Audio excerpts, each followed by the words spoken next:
Bonjour, bienvenue dans cette nouvelle vidéo, merci de vous abonner, c'est gratuit, il suffit simplement de cliquer sur le logo qui apparaît en bas à droite de votre écran. Aujourd'hui, nous allons parler du cygne. Nous allons diviser cette vidéo en 4 parties. D'abord, on va décrire l'animal, ensuite on va parler de sa sexualité, nous parlons ensuite du mode de communication de l'animal, sans oublier de parler de son intelligence et nous finirons par quelques anecdotes. Il est connu pour son cou courbé. Il possède 25 vertèbres cervicales, le plus grand nombre qu'il puisse y avoir pour les vertébrés. Pour ses belles plumes blanches, il en a environ 25 000 quand il est adulte. Cet animal peut peser jusqu'à 15 kg et il a une envergure d'1,50 m environ. Les cygnes sont capables de voler jusqu'à une vitesse de 65 km/h. Les cygnes se nourrissent dans l'eau et sur la terre. Ils sont presque exclusivement herbivore. À l'état sauvage, le cygne peut vivre entre 15 et 20 ans. Cependant, certains individus en très bonne santé peuvent atteindre les 30 ans. La peau et le duvet de cygne sont utilisés dans la fabrication de vêtements ou d'accessoires. Les cygnes s'accouplent par paires monogames et vivent ensemble plusieurs années. Dans de nombreux cas, ces couples peuvent durer à la vie. D'un naturel silencieux, le cygne est un oiseau généralement pacifique.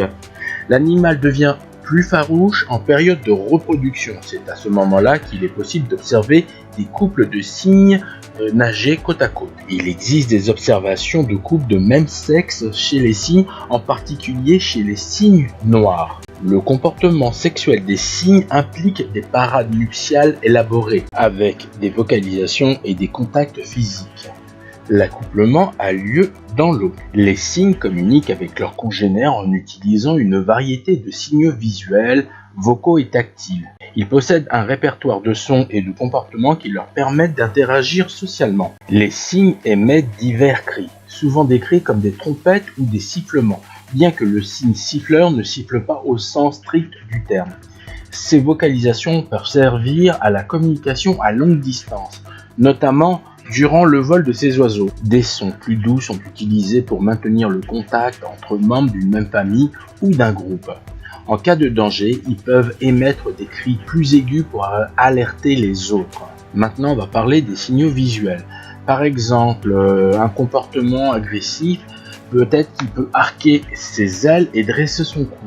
Lors de parades nuptiales, les couples de cygnes se font face et synchronisent des mouvements de tête et de cou, renforçant leur lien. Les battements d'ailes sur l'eau peut être un signe d'agressivité ou une manière de montrer sa force. Pour ce qui est de l'intelligence du cygne, il faut savoir que ces animaux ne sont pas considérés comme faisant partie des oiseaux les plus intelligents. Je prends par exemple les corbeaux ou les perroquets qui sont des animaux intelligents. Eux, franchement, c'est pas le cas, c'est l'inverse. Sinon, je dirais qu'ils ont un comportement plutôt instinctif. Tout est basé sur l'instinct plutôt que sur la réflexion.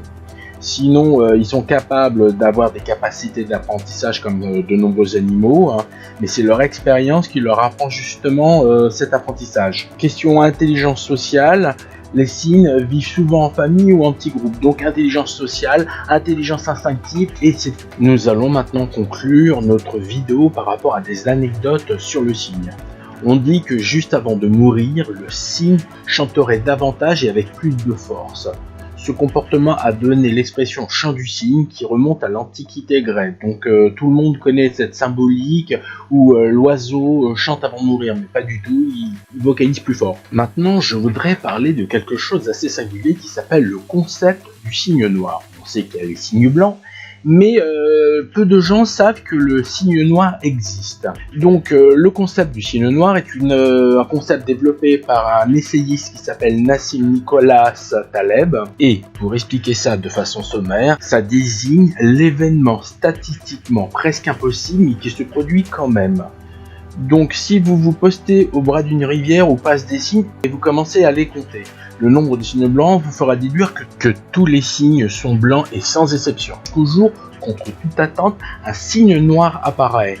Autrement dit, le cygne noir. L'oiseau est dans cette histoire le cygne de dissonance statistique. Pour des exemples plus concrets, imaginez que le monde du jour au lendemain change par rapport à une technologie nouvelle qu'on n'aurait jamais imaginé qu'elle allait fonctionner, par rapport à un krach boursier ou peut-être tout simplement une guerre impossible qu'on ait pu imaginer qu'elle ait lieu simplement parce que elle est apparue sans aucune logique ou statistique. Voilà, cette vidéo est finie, merci de vous abonner et à bientôt.